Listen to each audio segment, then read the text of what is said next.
Antes de comenzar, te invito a mi servidor de Discord, donde les aviso cuando estamos en vivo, link en la descripción.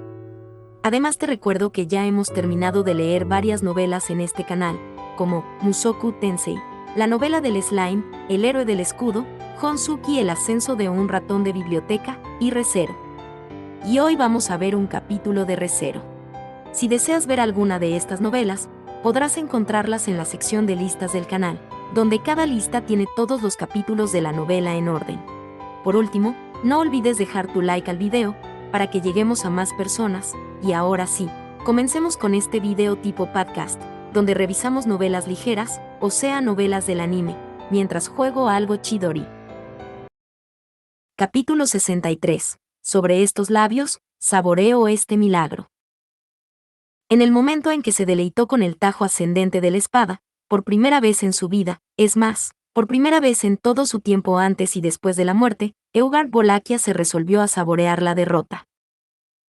Era la primera vez que alguien se enfrentaba a él, que competía de igual a igual y que, para colmo, conseguía una reñida victoria contra él. Aunque admiraba aquel soberbio nivel de habilidad, el hecho de haber sido derrotado en un momento decisivo que no debería haber perdido hizo que su pecho, que ya no contenía un corazón palpitante, palpitara. Se le concedió lo que nunca hubiera podido desear, pero al encontrarse de nuevo con Iris de esta manera, aún no había intercambiado muchas palabras con ella. Aún no se habían tocado. Aún no le había transmitido todo su amor. Aún así, Eugard había conseguido reencontrarse con Iris. Para que a Eugard e Iris se les concedieran sus deseos, es probable que hubiera quienes no hubieran podido intercambiar palabras, compartir caricias y transmitir su amor a sus seres queridos, aunque así lo desearan. Lo mismo había ocurrido con la alineación de las estrellas entre Eugard e Iris. En efecto, exactamente como él había esperado. Sigo siendo un completo aficionado cuando se trata de blandir esta katana, incluso un solo golpe drena tanta energía fuera de mí, que me da una sensación desagradable. Con las espinas como prueba de una maldición que habitaba en su pecho, tras asestar un golpe con la espada del demonio envuelta en siniestra energía, el hombre lobo azabache, Jalibel, habló así. Aquel semblante le recordaba a Eugard a un hombre lobo con el que se relacionó una vez, a pesar de que no se parecían en lo más mínimo, aparte de ser de la misma raza. Dentro de sus recuerdos, Eugard sintió que él también le miraba a veces con esos ojos. Jalibel dijo, aunque es una hoja que no puedes odiar, ya que hace su trabajo al máximo con la energía que consume. Ignorando las profundas emociones de Eugard en ese momento, Jalibel continuó. Era evidente que acababa de expresar sus impresiones sobre la katana que tenía en la mano, la espada del demonio Murasame. Pero, la forma en que lo había expresado lo hacía sonar un poco diferente del hecho de que el poder oculto en la espada del demonio simplemente resultó útil en su victoria. Era como si la espada del demonio le hubiera concedido a Jalibel algo más que la victoria. Eugard dijo, la convicción ilusoria de los no muertos, ¿eh? Observando su cuerpo, que se había deleitado con el ataque acuchillador, Eugard puso en palabras la sensación que al principio no podía verbalizar. Dentro de Eugard, al haber resucitado en el cuerpo de un no muerto, había un cierto tipo de obsesión irracional, un impulsivo sentido de hostilidad y violencia que apelaba a sus instintos, uno dirigido hacia los vivos del imperio. Con toda probabilidad, esto no se limitaba solo a Eugard. Además, Eugard había estado conteniendo ese intenso impulso con sus sentimientos más fuertes hacia Iris.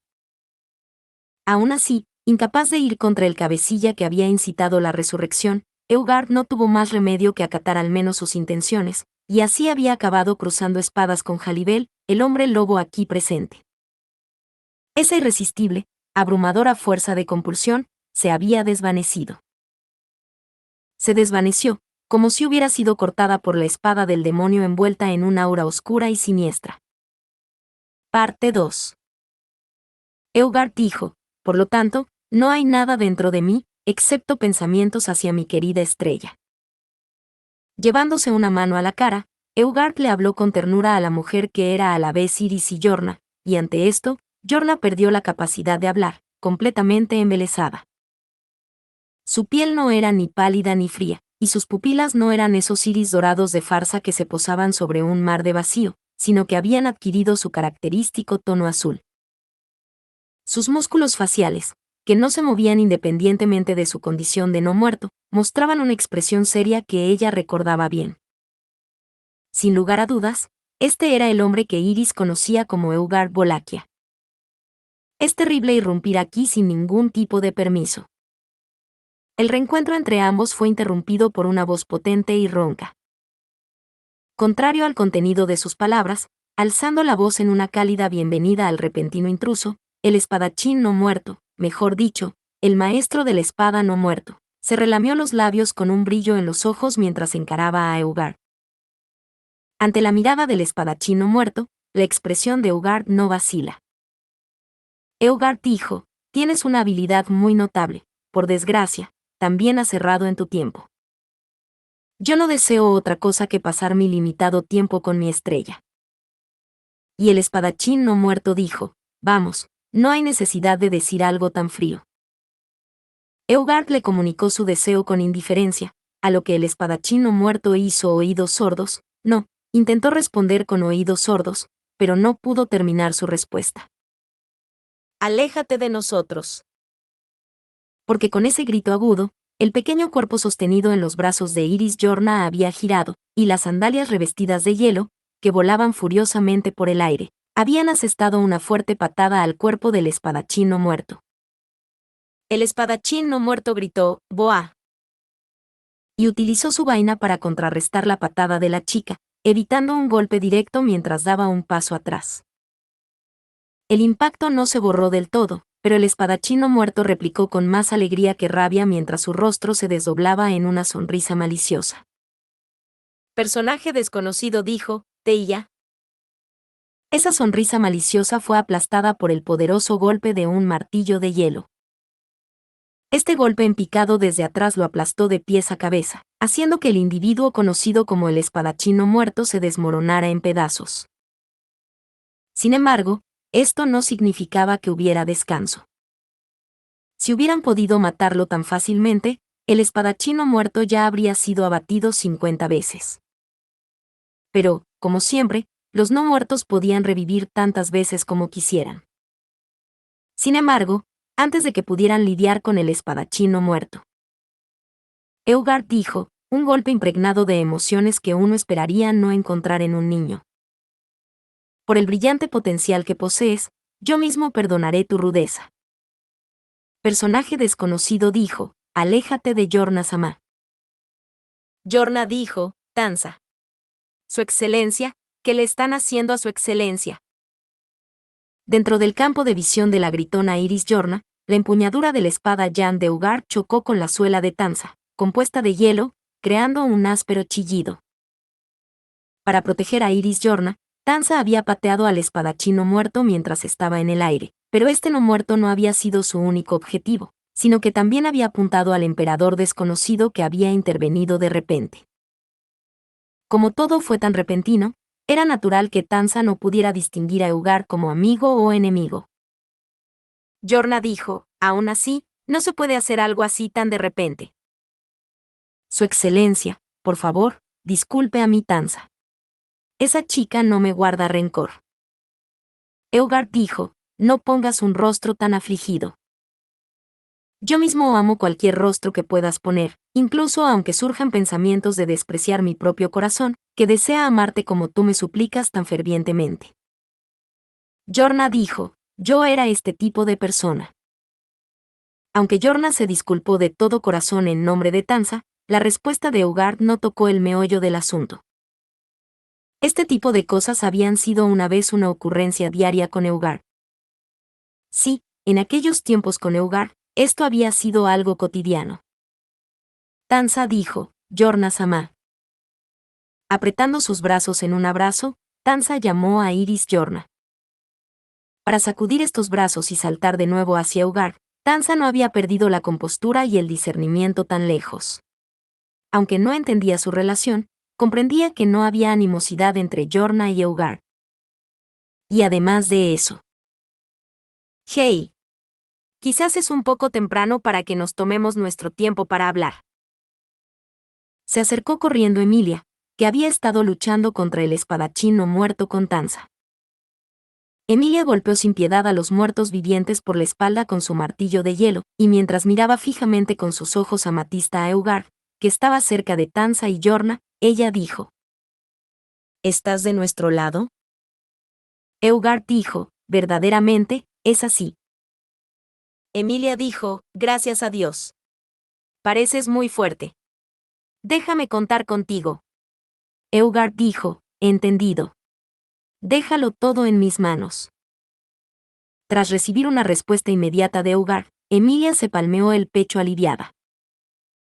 Los ojos de Iris Yorna centellearon ante la forma en que había sido capaz de discernir amigos de enemigos en un instante, pero teniendo en cuenta sus circunstancias como semielfa, sería presuntuoso por su parte hablar de sensibilidades comunes. De todos modos, Yorna dijo: Su Excelencia, esa forma. Eugard dijo: por desgracia, estos no son más que brasas que aún no se queman. Yorna dijo. Incluso mientras decía eso, Eugard no apartaba la vista de Yorna, ni su expresión se contorsionaba en una de tristeza o soledad. Iris Yorna también esperaba que se hubiera hablado así, por despiadado que fuera. Y luego, mirando directamente a Yorna, Eugard continuó diciendo: sin embargo, desde estos pocos momentos, hasta que se queme, todo de mí es tuyo. Yorna dijo: sí, Su Excelencia.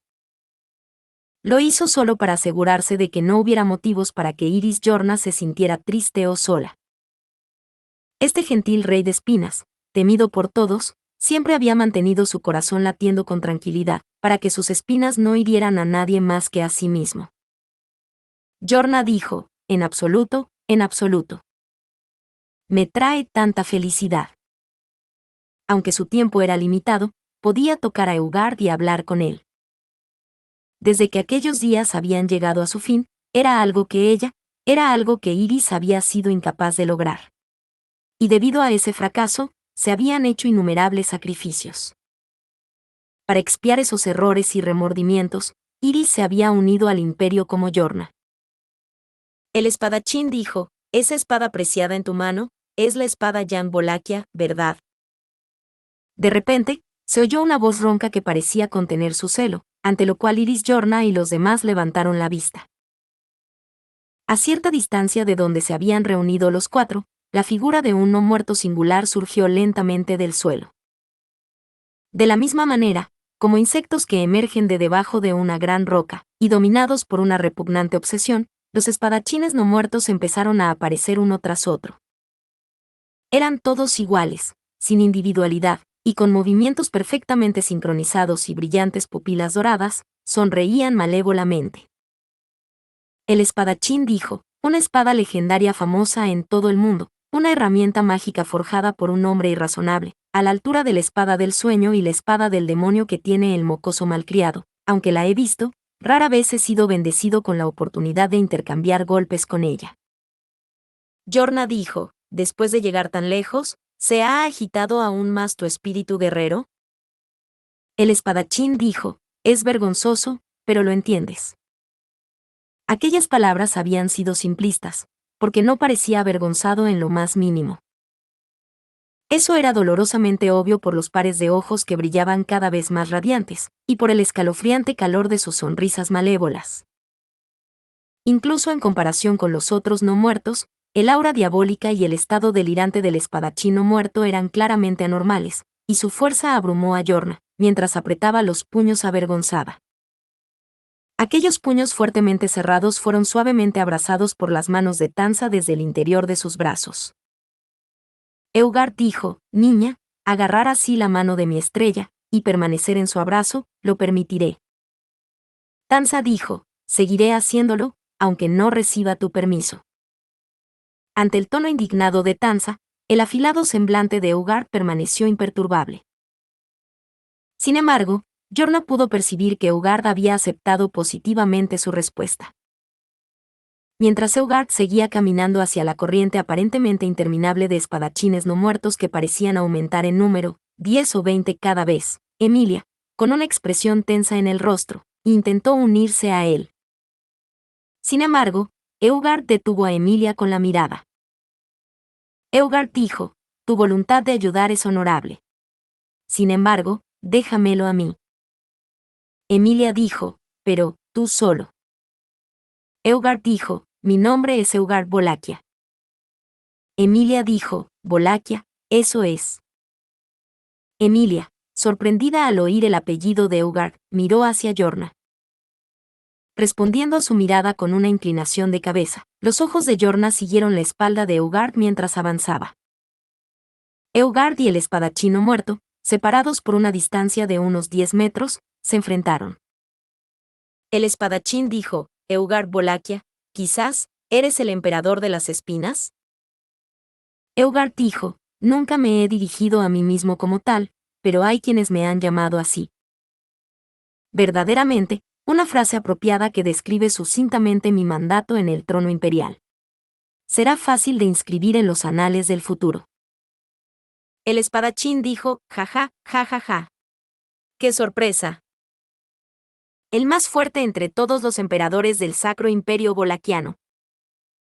Y pensar que podría conocer a una persona así, como era de esperar, sin duda lo tengo.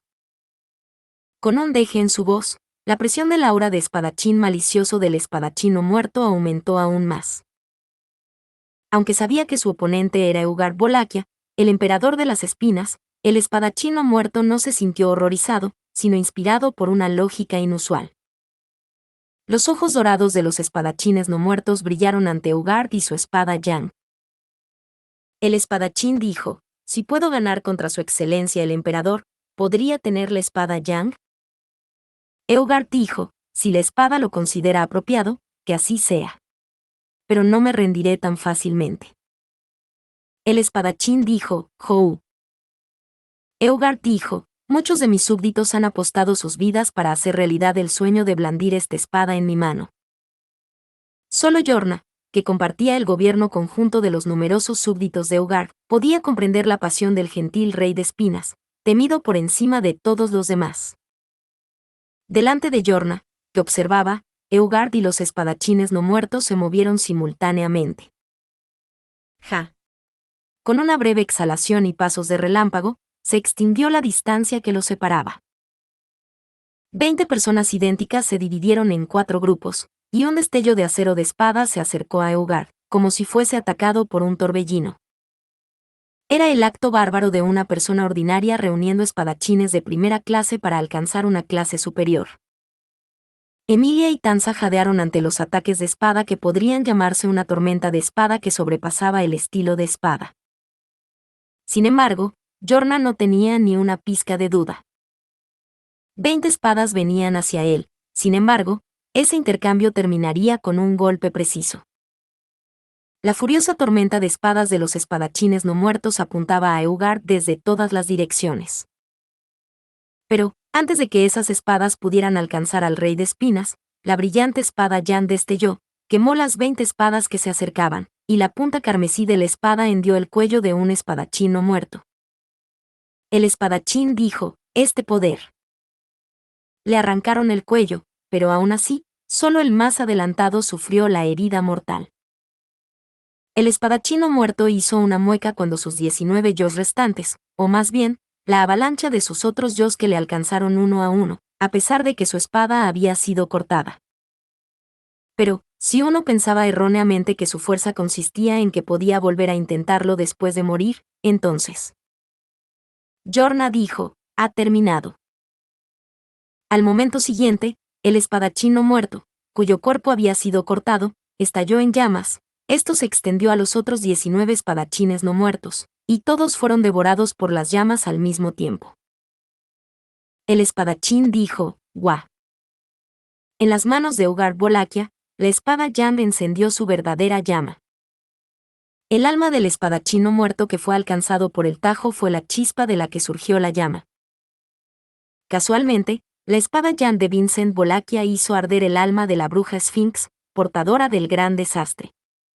Fue la misma conclusión. El espadachín dijo, Ka. Gu, gu. Oh, oh. Quemados por las tremendas llamas, los espadachines no muertos fueron reducidos a cenizas uno tras otro.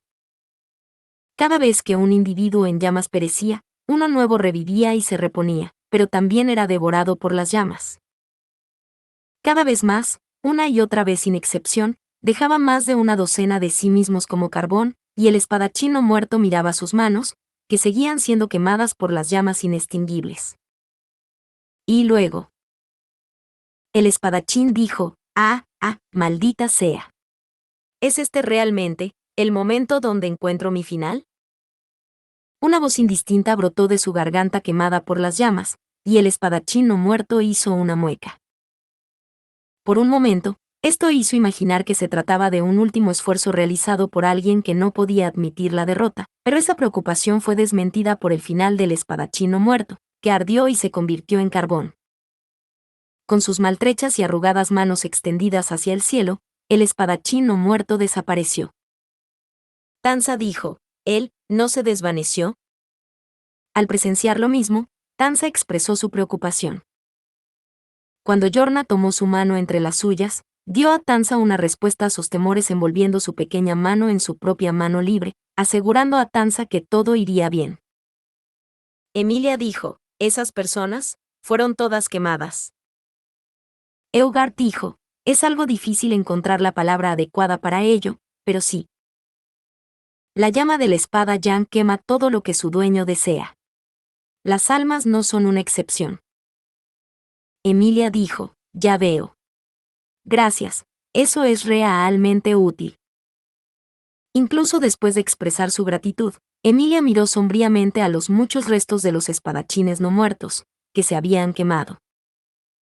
Aunque el oponente era un no muerto, aunque era un oponente que utilizaba las características de los no muertos de forma siniestra, el hecho de que perdiera la vida estremeció los ojos amatistas de Emilia. Yorna tuvo una vez la misma sensación que Emilia. Pensar que fue una de las cosas que tuvo que dejar atrás después de vivir tantas vidas. Sin embargo, había cosas que no podía olvidar. Eugard dijo: estrella mía. Llamada así una vez más, Yorna se enfrentó directamente a Eugard. Resucitado como no muerto, Eugard se había liberado de aquel abominable yugo. Tanto sus rasgos refinados, bellos y elegantes, como su voz, que resonaba en su pecho demasiado en comparación con su volumen real, eran una continuación de aquellos días. Sin embargo, también había cosas que no se podían explicar solo con eso. Yorna dijo: Su Excelencia, las espinas son lo que ataba a los demás, clavándoles púas en el corazón, la maldición de espinas. Aislando a Eugard, y habiendo servido como impulso del tiempo especial que él e Iris compartieron juntos, era algo que aún atrapaba su alma incluso en la muerte, una maldición vinculante de la que no se podía buscar refugio. Y ahora mismo, no se podía sentir. Eso iba no solo para Yorna, sino que Tansa y Emilia tampoco sentían la maldición. En pocas palabras, Eugard había sido liberado de la maldición de las espinas. Yorna dijo: ¿la maldición ha sido disipada? Eugard dijo: eso no es así. La maldición de espinas aún permanece intacta. La maldición ha sido transferida a otro, ya no persiste dentro de mí. Yorna dijo: ¿transferido? ¿Tal cosa es posible? Eugard dijo: ese ser lo hizo posible. No es algo que pudiera haberse logrado en la era de mi vida. Desde entonces, la corriente del tiempo ha fluido, y mucha sabiduría ha surgido. Es un mundo magnífico. Eugard Polakia había sido liberado de la maldición de las espinas. Dentro de la respuesta de Eugard, que dibujaba tranquilamente su barbilla, se cargaba un profundo sentimiento de admiración por quien había logrado aquello.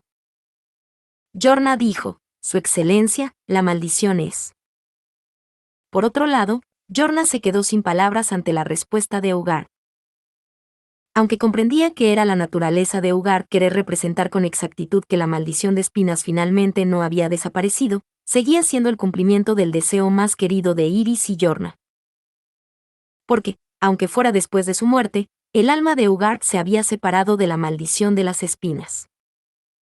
Tansa dijo: Yorna-sama, esta persona es. Yorna dijo, Tansa, este caballero es su excelencia el emperador Eugard Volakia, un individuo difícil, del que estoy enamorada. Ante la presentación de Yorna, Tansa abrió ligeramente los ojos. Luego, levantó el rostro e intercambió miradas con Eugard, y tras una breve vacilación. Tansa dijo, mi nombre es Tansa. Sirvo como asistente de Yorna Sama. Eugard dijo, así es, Tansa. En el tiempo de mi ausencia, mi estrella ha estado a tu cuidado. Es un gran servicio. Después de que Tansa hablara así tímidamente, Eugard asintió. Una distancia a la que podían verse las caras, una distancia a la que podían oírse las voces, una distancia a la que podían establecer contacto físico si se tendían la mano. A esa distancia, Eugard y Tansa tuvieron un intercambio de palabras. Aunque, en el pasado, nadie más que Iris había sido capaz de hacerlo con Eugard sin hacer muecas de dolor. Emilia dijo, soy Emilia, solo Emilia. Eugard, ¿seguirás ayudándonos? Como montada en la profunda emoción de Yorna, Emilia comenzó a hablar a Eugard sin ningún tipo de vacilación. Ante sus palabras, Eugard reclinó la barbilla con un pero claro. Eugard dijo, el individuo que me ha liberado de las espinas del tormento prolongado, hay un deber que Groovy Gamma me ha confiado. Debo actuar verdaderamente en su lugar. Yorna dijo, Groovy, ¿esa persona liberó a su excelencia de la maldición? Eugard dijo, sí, estrella mía. Yorna dijo, sí. Atrapada por el nombre del benefactor de Eugard, que salía a la luz, dejó escapar una voz parecida a la de una niña de pueblo ante la repentina llamada. En ese instante, el hecho de que el aire que desprendía Eugard se hubiera vuelto suave parecía una prueba de que la reacción de Yorna le había parecido encantadora, pero ella no quiso tocar ese tema. Solo, mientras Eugard capturaba a Iris y Yorna en la mirada de sus ojos azules. Eugard dijo, para ti, deseo dedicar toda mi vida. No hay mentira en esas palabras. De ahora en adelante. Yorna dijo, no hace falta decirlo, pero estaremos juntos. Me niego a que estemos separados ni un momento más. Hasta el momento en que te pierda, quiero tener este milagro en mis labios. Esta fue la respuesta de Yorna carente de falsedad, directa desde el fondo del corazón de Iris. Parte 3. El olor abrasador de su alma asaltó sus fosas nasales. No había sensación de dolor. Con todo su cuerpo envuelto en llamas, el calor de ser horriblemente quemado era también similar a una suave brisa. Sin embargo, incapaz de separarse de aquella suave brisa, redujo su cuerpo recién creado a cenizas, intentando poner fin a su existencia. Aunque se rocíe con agua, las llamas no se apagarán.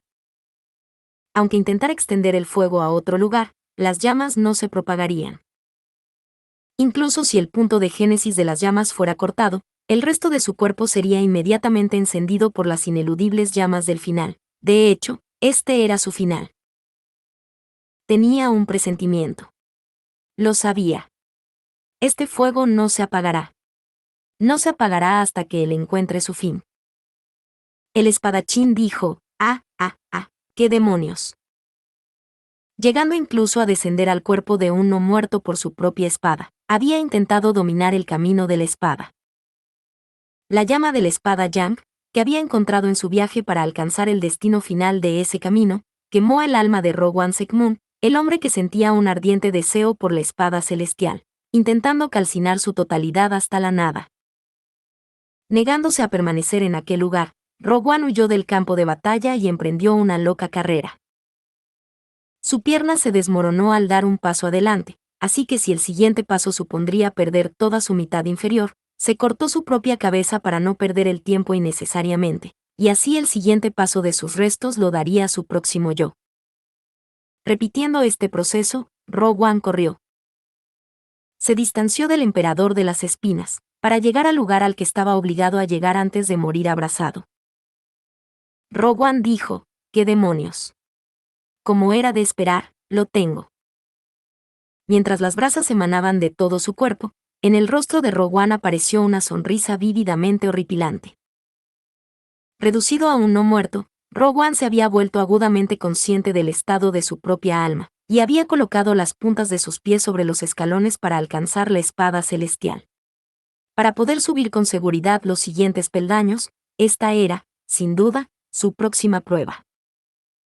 El alma de Rogue One se calcinaría hasta el olvido en un futuro no muy lejano.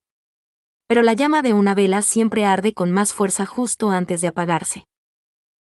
Para Rogue One Segmund, alcanzar la espada celestial era el mayor deseo de su vida. Incluso había demostrado que daría su vida sin dudarlo por ese fin. En realidad, al experimentar la muerte y tomar conciencia de la forma de su alma, Rogue One se había acercado cada vez más a la consecución de su deseo. Así, mientras Rogue One alcanzara la espada celestial, no importaba si era solo por un segundo. Un segundo antes de que su alma se calcinara, aunque solo fuera un instante, lo único que importaba era que lo había alcanzado. Y lo que se necesitaba para lograrlo. Personaje desconocido dijo, «Oya, oya, había pensado que alguien estaba furiosamente apuesto aquí, pero pensar que sería una entrada en llamas. Ni ahora si lo digo yo mismo, ¿no es esto bastante la producción llamativa?» Una voz audible, el lugar al que había querido llegar antes de ser reducido a cenizas. Al contemplar al dueño de aquella voz más allá de su ardiente campo de visión, Rogue One dio gracias a su karma. Había llegado al lugar al que quería llegar. Todo lo que quedaba era llegar a él. En efecto, ante Rogue One, mientras esbozaba una sonrisa ardiente, el chico, que sostenía en brazos a una niña de piel morena, sonreía. Como no podía ser de otra manera, el chico esbozó una sonrisa parecida a la de Rogue One y habló. «Chico, justo ahora, me has hecho pensar esto por primera vez, papá. No me disgusta, más bien, me gusta bastante». Así lo declaró. Capítulo 64. Padre e hijo del Imperio. La persona conocida como Rogue One Segmund era un hombre completamente incapacitado para ser padre. Aunque Cecilus Segmund pensaba que las llamadas sensibilidades comunes eran innecesarias para el actor principal, era evidente que Rogue One era un padre muy alejado de la imagen familiar convencional. Un padre ideal no elegiría matar a su propio hijo porque no parecía crecer como él deseaba. Una excentricidad de una solamente divorciada de toda noción de amor paternal. Esa era la totalidad de la razón por la que Rogue One había matado a todos los hermanos mayores de Cecilus cuando aún eran infantes. Un espadachín en el que residía una auténtica locura, tal que no tenía reparos en pisotear cualquier cosa con tal de alcanzar la espada celestial. Rogue One Segmund no era ni más ni menos que precisamente eso. Con toda probabilidad, Rogue One sería considerado el principal fracaso de un padre aunque se buscara por todo el mundo. Nacido en este mundo como hijo de un padre totalmente carente de tal respeto o amor familiar, Cecilus se consideraba realmente fortuito desde el fondo de su corazón. El deseo hacia la espada celestial albergado por Rogue One era algo que Cecilus también albergaba. Se trataba de un esfuerzo que pretendía adentrarse en la lejanía, en una región por encima de las nubes invisible para el ojo. De ningún modo podría lograrlo alguien que desviara la mirada o diera rodeos. Si se hubiera criado en una familia respetable y distinguida a lo largo de la historia, o en un hogar de honorable pobreza que dudara en robar por una comida, Cecilus no habría tenido pruebas concluyentes de que su deseo de alcanzar la espada celestial no estaba contaminado con impurezas innecesarias. Por lo tanto, fue Rogue One Segmund. Cortando todos los lazos de sangre que le servían de grilletes obstructivos, eliminando todos los obstáculos sin vacilar en su empeño por dominar el camino de la espada con resolución impertérrita, preparó prueba tras prueba con la vida de su hijo como preocupación secundaria. Esa locura pura apostada en la espada, libre de toda impureza, fue vertida sin escatimar esfuerzos en Cecilus por Rogue One. De ahí, pensó Cecilus. Como era de esperar, él, nacido en este mundo como hijo de Rogue One, definitivamente lo tenía. Parte 2. Sacada de una vaina de sueños, la espada del sueño centelleó mientras surcaba el cielo de la realidad. Cortando de frente la explosión de luz, que parecía invitar a la destrucción del mundo, su punta fue a parar a la bella muchacha que albergaba una llama azul en uno solo de sus ojos mientras derramaba lágrimas de sangre. Sumergido en el golpe sobrenatural de la hoja, el esbelto cuerpo de la chica. Araquia vio su vida cortada en dos. Algo así no sucedió. La razón era que incluso el resultado del tajo de la espada encantada, forjada con una razón que no era de este mundo, era algo que no se adhería al sentido común. La piedra, Muspel. Inscrito entre los cuatro grandes, era el gran espíritu que sustentaba las vastas tierras del imperio bolaquiano. Aunque comprendiera intuitivamente que lo que había exorcizado con la espada del sueño Masayume era a la vez Araquia y no Araquia, una presencia extrema que había estado pintando sobre su propia existencia, Cecilus no tenía forma de discernir su verdadera identidad. Pero, de nuevo, la determinación o las acciones de Cecilus no habrían cambiado de haberlo sabido. Aunque comprendiera que las vastas tierras del imperio se desmoronarían junto con el gran espíritu si Muspel era destruido, era inevitable que Cecilus desenvainara la espada del sueño. Priorizar la presencia de la heroína sobre las vastas tierras del imperio fue una decisión natural del actor protagonista. Para empezar, en lo que respecta al guión, era imposible que algo que Cecilus llevara a cabo con convicción resultara en un mal final. Por lo tanto, incapaz de soportar el poder que había tomado dentro de sí, Araquia había estado a punto de estallar. Ante Cecilus, habiendo exorcizado el poder gargantuesco que amenazaba su vida con la espada del sueño, las innumerables bandas de luz que rodeaban Araquia, esas bandas de diamantes se redujeron a partículas deslumbrantes, fundiéndose en la capital imperial teñida de carmesí. Mientras Araquia caía lentamente en medio de aquellas partículas danzantes de luz, Cecilus envainó la espada del sueño en la vaina, que había aparecido de repente en su cintura como un sueño mismo, y extendió las manos. Su cuerpo estaba cubierto de heridas. Su kimono, empapado en sangre, presentaba laceraciones por todo el cuerpo y estaba roto y deshilachado. Y el diseño estaba demasiado estropeado como para llamarlo atuendo de combate. Sin embargo, contrariamente a esa miserable apariencia, la luz de los ojos de Cecilus al atrapar a Araquia no se había nublado lo más mínimo. Lánguidamente, la chica inconsciente tenía los dos ojos cerrados y mostraba un rostro dormido que parecía estar muerto. Como sabía que no estaba realmente muerta por cómo la sentía en sus manos, no se asustó. Solo se encogió de hombros en silencio, como si dijera santo cielo.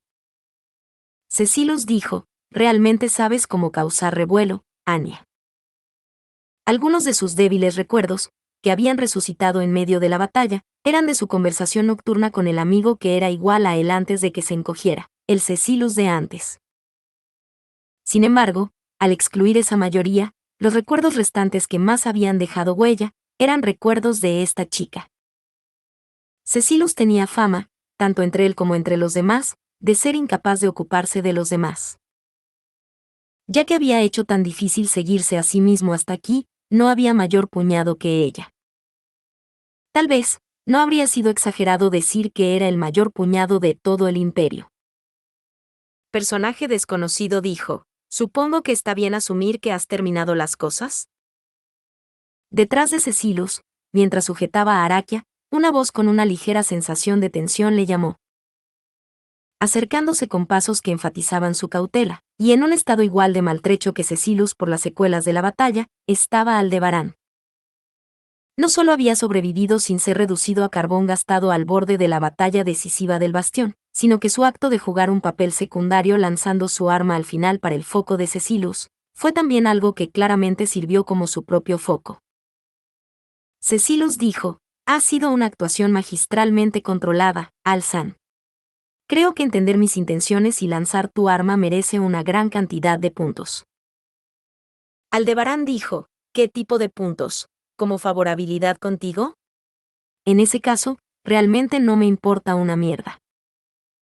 Bajando los hombros con gesto de hartazgo, Al miró hacia Araquia y dijo, «Lo más importante».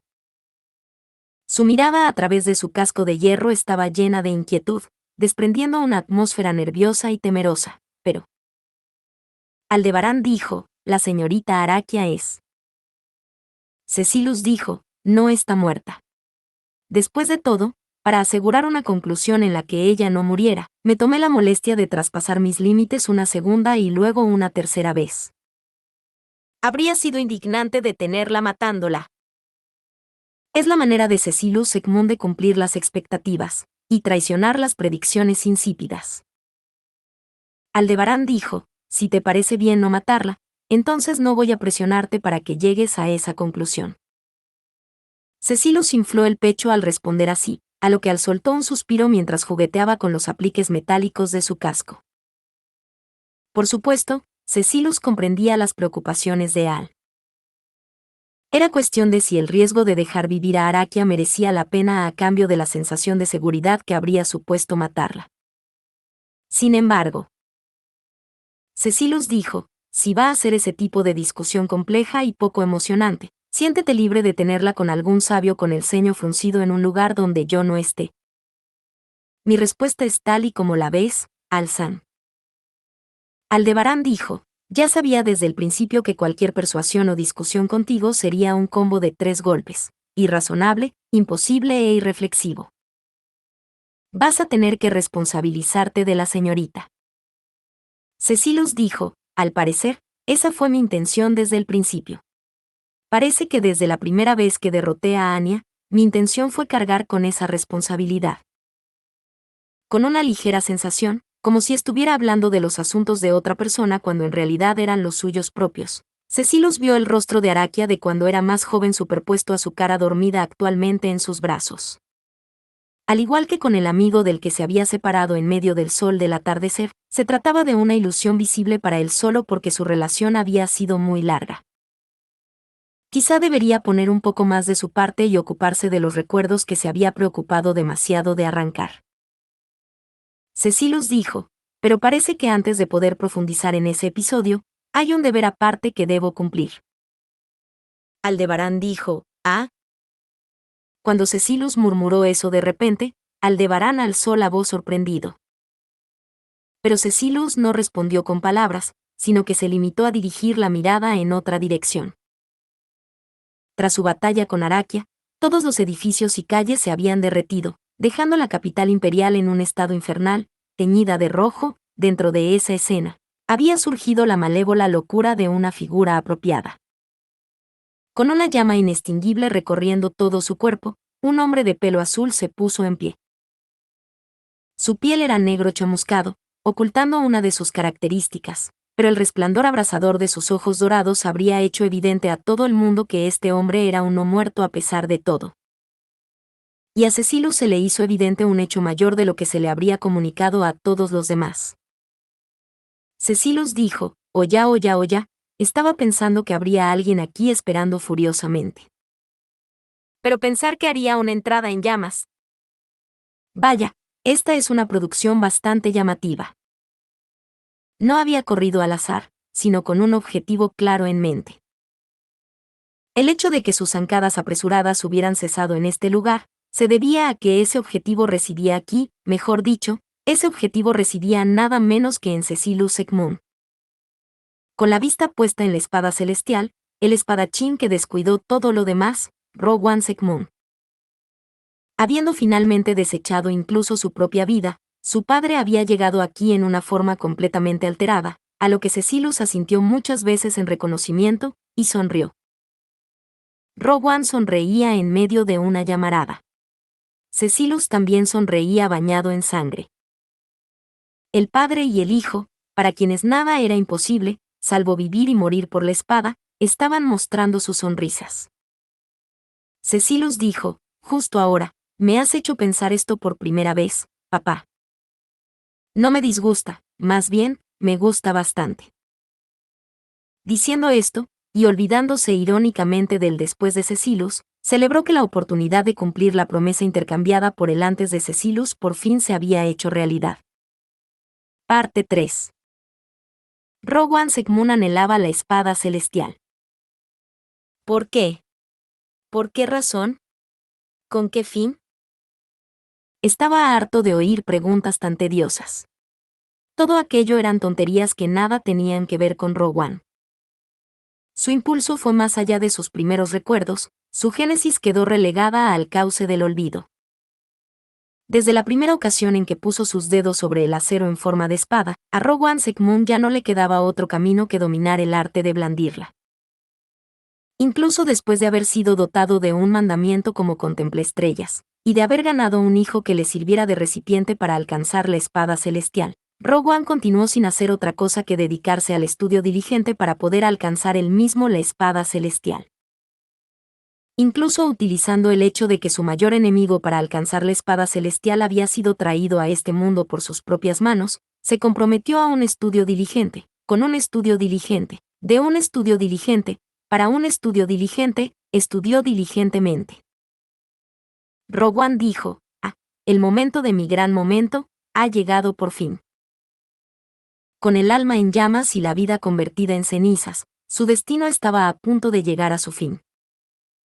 Todos fueron engullidos por las llamas, y mientras el yo de Rogue One se difuminaba en el reino después de la muerte, entró en un dominio no transitado ni por los vivos ni por los muertos, el intervalo entre la vida y la muerte, el punto que debería llamarse el más allá. Eso equivalía a descubrir la naturaleza misma, la verdadera esencia, de la vida y del alma. Unos segundos más, por reales que fueran, desbordarían el significado final de la existencia de Rogue One Segmund. Rogue One dijo. Cada vez que su cuerpo de no muerto se desmoronaba, preparaba su querida katana, resucitaba continuamente junto a él y miraba hacia adelante. La pequeña figura visible más allá de las llamas parpadeantes, presenciando cómo adoptaba exactamente la misma postura que él. Rogue One dijo, ahora, vamos a tener un duelo de honor, dijo Cecilus completando la oración.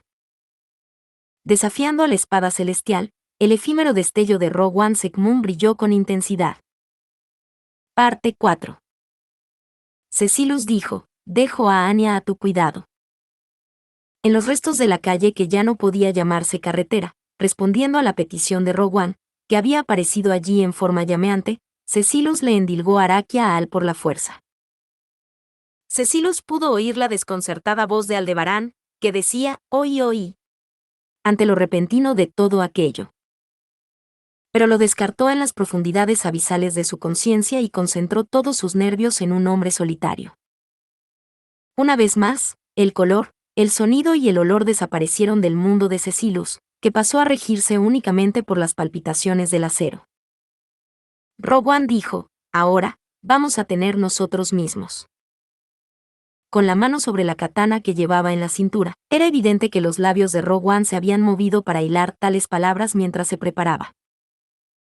Aunque no pudiera oírlo en forma de sonido, los sentimientos entre el padre y el hijo que amaba las pretensiones extravagantes le habían permitido oírlo dentro de su alma. De ahí que Cecilus respondiera igualmente con grandeza. Cecilus dijo, un duelo de honor. En un instante, la distancia que los separaba desapareció. Eso no era nada fuera de lo común para una batalla en la que participaba Cecilus, rayo azul como era, pero este momento no había sido creado solo por Cecilus, y era una prueba de que Rogue One había superado los límites de la capacidad humana. Cecilus dijo, estoy sorprendido. Era admiración sincera. Unas horas antes, cuando se había separado del aún vivo Rogue One, hasta donde alcanzaban los ojos de Cecilus, su padre no había llegado a este dominio. Sin embargo, ahora que se habían reunido, con el convertido en un no muerto, la habilidad de Rogue One con la espada se había desarrollado rápidamente, y sus talentos comenzaban por fin un florecimiento póstumo.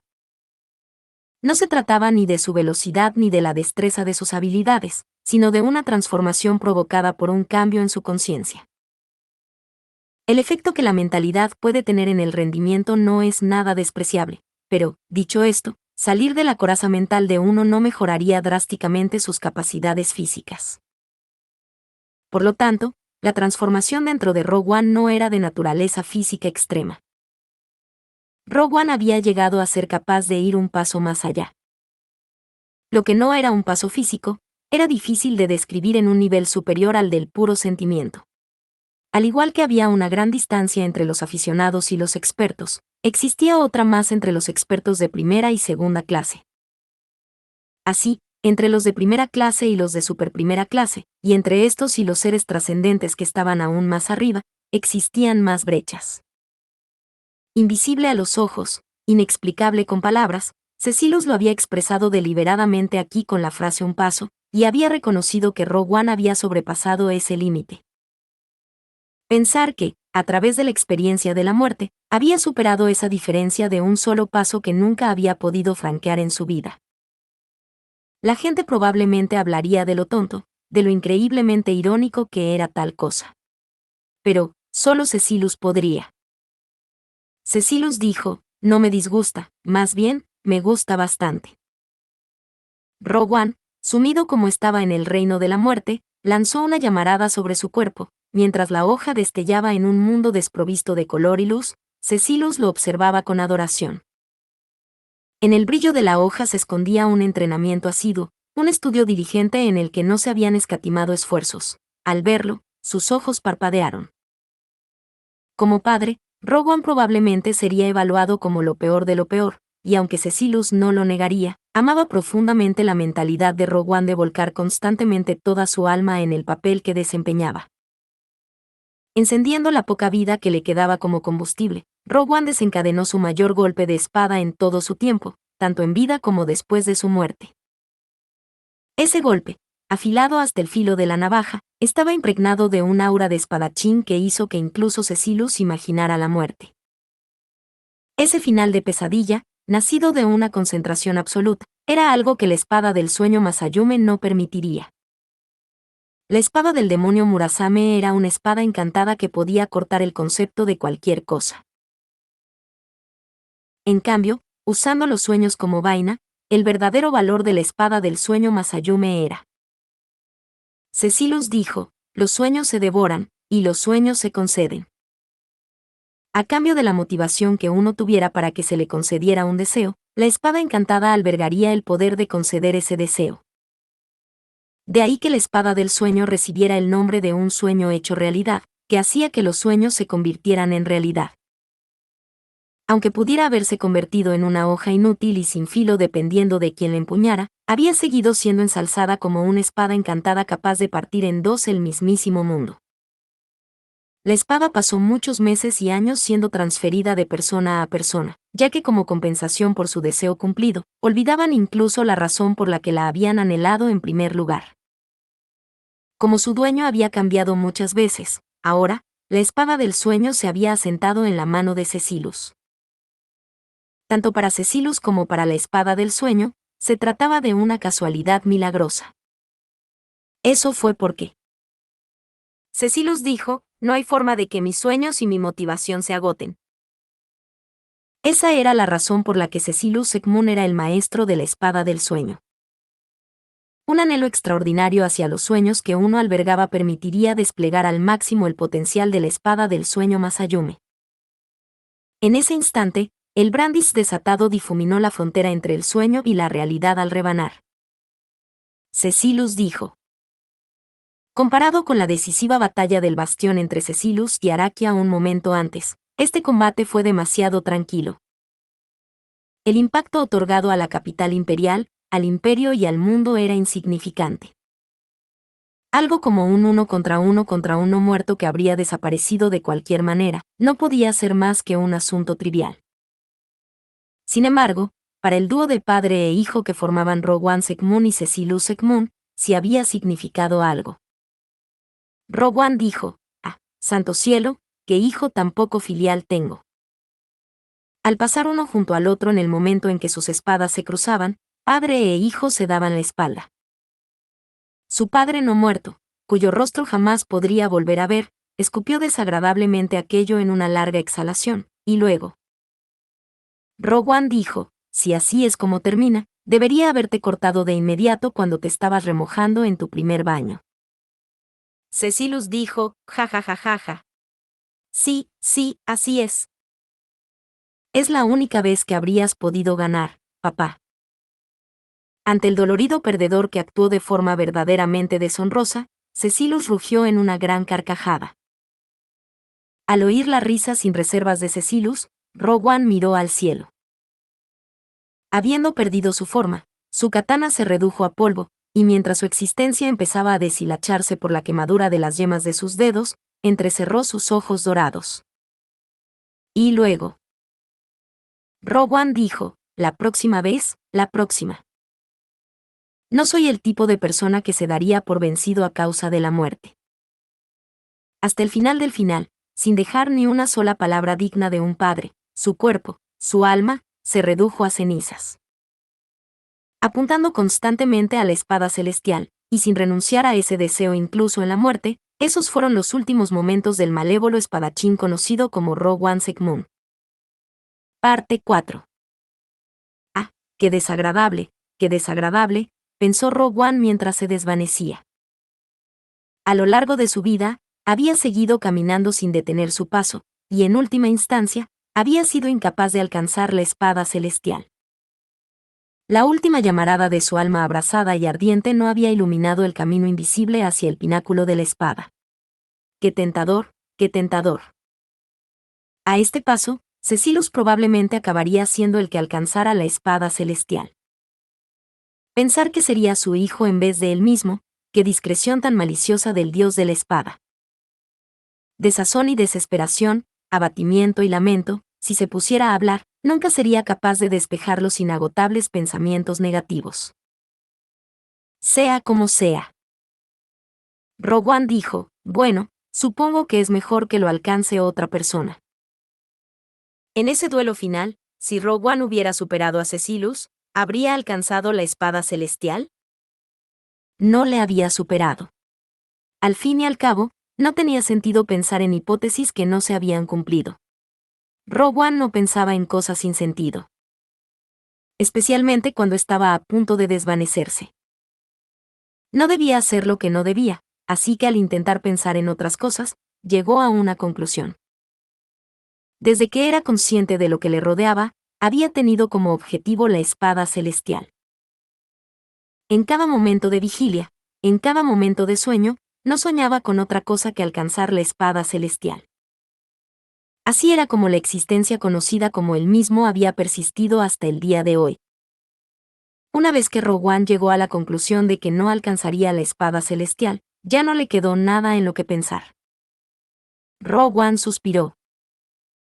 Por primera vez desde que empezó a anhelar la espada celestial, renunció a ella. Aquella sensación hizo que Rogue One sintiera una sensación de pérdida más que de libertad, así como cierto tipo de incomodidad. En medio de la sensación de malestar de su alma, Rogue One pensó esto por primera vez en su vida. El resplandor de mi alma, que había dedicado toda mi vida a alcanzar, ¿podía al menos convertirse en la llama de una vela que iluminara el camino de mi hijo? Eso pensaba. Parte 5. Dejando tras de sí nada más que ceniza y polvo, la figura de Rogue Sekmun se desvaneció. Dentro de su alma, Cecilus Sekmun comprendió que aquello significaba sin duda la muerte de su padre. Habiendo encontrado ya su fin como mortal, Rogue One aún había continuado apuntando a la espada celestial después de haber sido reducido a un no muerto, y como su vida estaba a punto de consumirse, Cecilus ciertamente lo había cortado en dos. Cecilus dijo, Al-San, siento haberte confiado a Anya tan repentinamente. No debe ser fácil llevar a alguien con un solo brazo, así que la llevaré de vuelta ahora. Tras devolver a Masayume a su vaina, Cecilus se dio la vuelta y llamó a Al. Sin embargo, Aldebarán no respondió a la llamada. Sobre una rodilla y sosteniendo el cuerpo de Arakia con un brazo, mientras movía la cabeza de un lado a otro de forma débil. Aldebarán dijo, ¿cómo puedes estar tan tranquilo? ¿A qué te refieres? Respondió Cecilus. Aldebarán dijo, ¿sabes lo que quiero decir? Hace un momento, era tu propio padre, ¿no? Todavía estaba vivo cuando se encontraron por última vez, y aún así murió y se convirtió en un peón del enemigo, eso es. Cecilus dijo, espera, detente ahí, Al-San. Estás un poco equivocado, así que permíteme corregirte. Mi padre ciertamente se convirtió en una persona muerta, pero no había sido convertido en un peón. La razón por la que mi padre me atacó no fue porque hubiera perdido la cordura. Aldebarán dijo, ¿qué? Cecilus dijo, por cierto, dije cordura con el significado ampliamente aceptado de la palabra, así que tal vez mi padre ya estaba bastante divorciado de ese tipo regular de cordura. en ese aspecto, no te equivoques, pero... Agitando la mano, Cecilus añadió lo relativo a la mentalidad de Rowan. De cualquier manera, Cecilus quería aclarar el malentendido de Aldebarán, diciendo que se trataba de un acto para devolverle el favor por haberlo atacado. Eso ocurrió porque su mente había sido destruida tras ser convertido en un no muerto. Cecilus dijo, cosas como que un hijo mate a su padre o a su madre también fue un acontecimiento importante en la obra La guillotina de Magrisa. Pero, por otra parte, que las cosas entre mi padre y yo acabaran así, fue algo designado por el destino hace bastante tiempo. Aldebarán dijo, ¿nombrado, por el destino? Cecilus dijo, por lo tanto, se trata simplemente de que por fin ha llegado ese momento. Era una conclusión que tanto Cecilus como Rowan sabían que acabaría llegando. Por eso, cuando Rowan había regresado como un muerto, a pesar de haberse separado cuando aún estaba vivo, Cecilus no se sorprendió mucho. Para Rowan, todo lo que no fuera alcanzar la espada celestial era una nimiedad, por lo que era comprensible que, de ser necesario, sacrificara su propia vida como si fuera lo natural. Nadie era capaz de entender a Rowan. Nadie, excepto Cecilus. Su padre, que era el que mejor sabía dar mal ejemplo, no era un monstruo incomprensible. Eso era prueba suficiente de que los Egmont tenían una relación paterno-filial sana, aunque fuera atípica. Cecilus dijo, la mayoría de la gente probablemente desaprobaría la relación entre mi padre y yo, pero... A diferencia de Rowan, Cecilus no veía todas las cosas del mundo como bagatelas. Mientras uno pudiera distinguir correctamente entre las porras y las otras interferencias, el mundo estaba lleno de bendiciones hasta donde alcanzaba la vista. La luz del sol, la brisa fresca, el goteo de las gotas de lluvia, la fragancia de la hierba y Rowan Segmund, todo eran bendiciones que le habían sido concedidas a Cecilus. Cecilus dijo, mi padre me llamaba hijo poco filial, pero no creo que haya ningún hijo tan filial como yo. Al fin y al cabo, solo por ser mi padre, ha conseguido el logro sumamente meritorio de haberme traído a este mundo. Por supuesto, eso no serviría de consuelo a Rowan, que no había podido hacer realidad el deseo que había perseguido durante toda su vida. Al ser llamado hijo infiel por tal motivo, Cecilus no tenía lugar para excusas. Aunque desde el principio no tuvo intención alguna de llevar una vida necesitada de excusas. Acercándose al mudo Aldebarán, Cecilus se cruzó de brazos e inclinó la cabeza. Después de esto, quedaba la preocupación de qué hacer con Araquia. Incluso si intentaba llevarla a un lugar seguro, ¿había algún lugar en la actual capital imperial que realmente fuera seguro? ¿Había alguna zona segura aparte de la vecindad directa de Cecilus? Cecilus dijo, dicho esto, sería un poco extraño cargar con Anya todo el tiempo mientras corro de un lado a otro. Si no regresamos pronto, seguro que Gro-Visan nos gritará. Se fue a detener al lanzador de esa maldición, y hablando de eso, ¿crees que Gro-Visan estará de acuerdo con que regresemos con la espada del sueño en vez de la espada del demonio? Desde el principio, el encuentro con Araquia fue un combate inesperado. La razón por la que Cecilus y Al habían venido aquí era buscar la espada demonio Murasame, capaz de cortar maldiciones, y por desgracia no habían cumplido ese objetivo. A estas alturas, Gruby ya debería estar librando batalla contra el lanzador de la molesta maldición de espinas. Cecilus dijo, por el momento, ¿qué te parece, Alzan? Mientras tú haces lo posible por llevar a Anya hasta aquí, yo despejaré el camino por delante, cooperando así. Aldebarán dijo, no, no puedo estar de acuerdo con eso. Cecilus dijo, ¿Alzan? Ante la propuesta de Cecilus, Al movió la cabeza de un lado a otro y se negó. Levantándose de su posición arrodillada, le devolvió a Araquia a Cecilus. Por reflejo, Cecilus cogió a Araquia en brazos. Aldebarán dijo, ya lo he dicho antes. Tengo algo que hacer. Lo de la señorita Araquia fue un desvío impensable. Me siento mal por Gruby, sin embargo. Bajando el tono de su voz, la mirada de Al a través de su casco de acero se dirigió hacia la espada del sueño en la cintura de Cecilus. Aldebarán dijo, Incluso yo puedo decir que la katana que llevas en la cintura es un arma increíblemente poderosa. Puede que sea diferente de la que quería Groovy, pero hazlo lo mejor que puedas con ella. Cecilus dijo, entonces Alzan se va por su cuenta. Puede que no me corresponda a mí decir esto, pero ¿estarás bien yendo solo y desarmado? ¿No sería morir en vano lo máximo que podría hacer? Aldebarán dijo, no moriré en vano. Es lo único que nunca haré.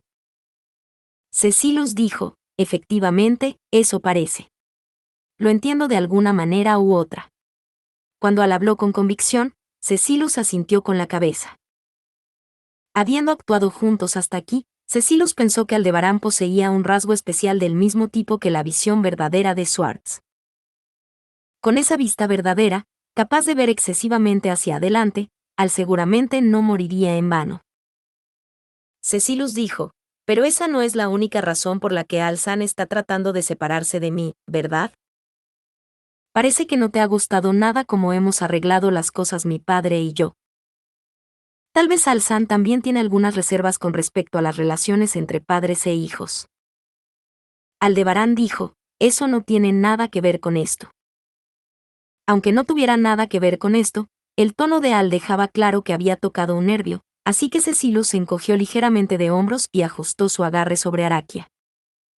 Personalmente, Cecilus era reacio a separarse de Al y dejarlo solo. En parte se debía a que juzgaba que no sería ideal tener las manos ocupadas con Araquia, pero sobre todo a su deuda con Al para poder terminar las cosas sin dejar morir a Araquia. Era un hecho que Cecilus había tomado prestado el poder de Al. Resumiendo, Cecilus tuvo que saldar su deuda con Al. Si Al quería salvar a alguien, tenía sentido que Cecilus le ayudara en ese rescate.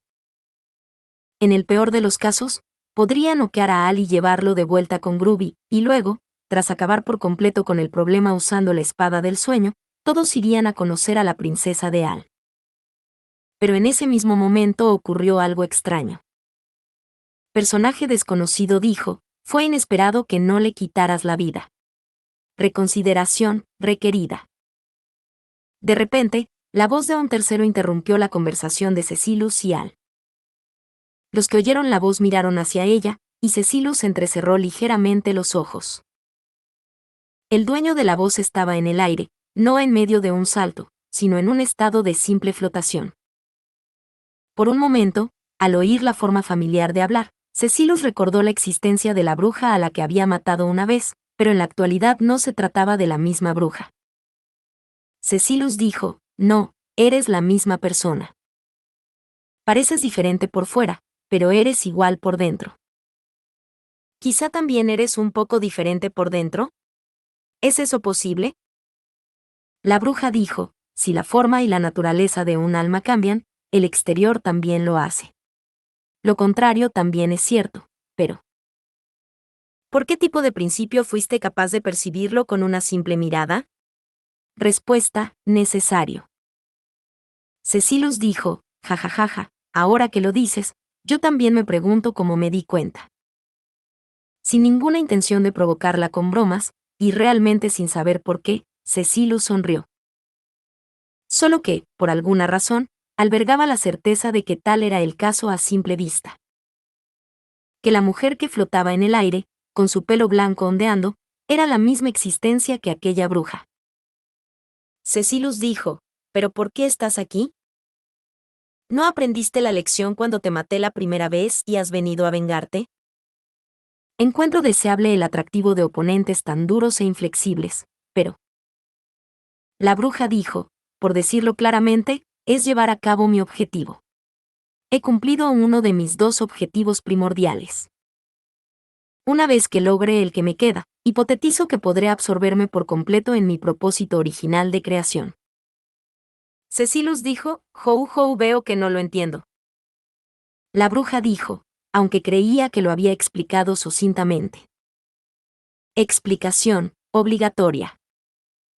Cecilus dijo, bueno, entonces ¿qué tal si yo también doy una respuesta simple, inusualmente corta y sucinta en cuanto a mí mismo?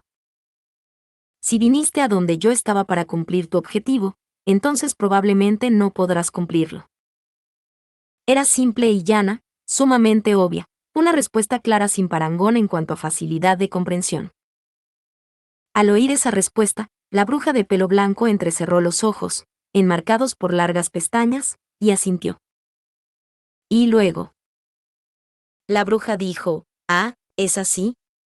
En ese caso, mi respuesta es simple. No puedes matarme. He agarrado lo que es capaz de matarme dentro de este imperio. De ninguna manera me acercaré a ninguno de ellos. De ahora en adelante, nadie podrá matarme». La bruja habló con indiferencia y levantó ambas manos al cielo. En ese instante, Cecilio sintió una extraña sensación que parecía distorsionar el cielo y el espacio que rodeaban a la bruja. Junto a Cecilius, Al dio un paso adelante. Desde que la bruja había hecho su entrada, Al no había pronunciado una sola palabra.